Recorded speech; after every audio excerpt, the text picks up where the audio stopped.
This video covers changing the transmission oil on a Harley Davidson. Today we're going to be working on a 1996 Softail Fatboy, and keep in mind these steps can slightly vary with each machine, so you'll need to have the service manual specific to your bike for the drain bolt location, torque settings, and oil capacity. It's a good idea to have the bike at operating temperature to help the fluid flow out a little easier. We've also pulled this bike up onto a lift to help us out with getting at the drain bolt and changing the fluid. So we'll start by first removing the tranny oil dipstick. It's important that you make sure there isn't any dirt or debris around the dipstick that could fall into the transmission case as it's removed.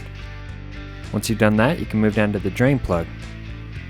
You'll see this bike has a countersunk Torx magnetic drain plug.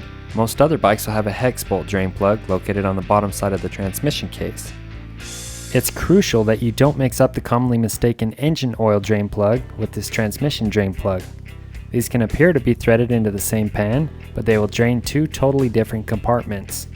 You don't want to drain the wrong oil if you're only planning on changing one of them. This is a great time to refer to your service manual so you do it right. We need to move this electrical connector out of the way, so we'll go ahead and do that and then remove this drain bolt. We're using a T40 Torx head socket with a long extension and a ratchet to do this. Make sure you've got a drain pan to catch all the oil.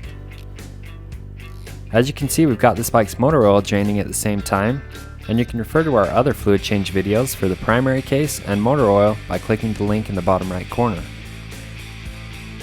While we give that fluid time to drain out all the way, we're going to go ahead and clean up this drain plug. Using a wire brush for the threads, and then we'll take a rag to wipe off any metal particles the magnetic tip may have picked up.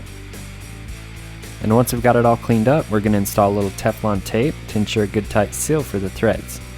If your drain bolt has an O-ring, you'll want to inspect it for cracks or wear and replace it if necessary. So now the oil's been drained, we're going to wipe that off, then reinstall the drain plug. You want to refer to your service manual for the drain bolt torque spec.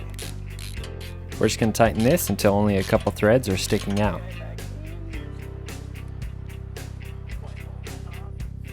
Now we'll clean up any oil that got under the frame with some contact cleaner and a rag, and then reattach the electrical connector. The last thing we need to do is add oil back into the transmission case. This bike calls for 20 to 24 ounces, so we'll go ahead and measure out 22 ounces and add it. You'll want to refer to your service manual for the fluid capacity specific to your bike. Now you want to reinstall the dipstick, and we're going to start the bike and get it up to operating temperature. Once you have it warmed up, go ahead and shut it off and then check the fluid level. As you can see, we're sitting right at the full mark, so we're good to go. Reinstall the dipstick, and we're just going to snug this down. And then you're done with the fluid change.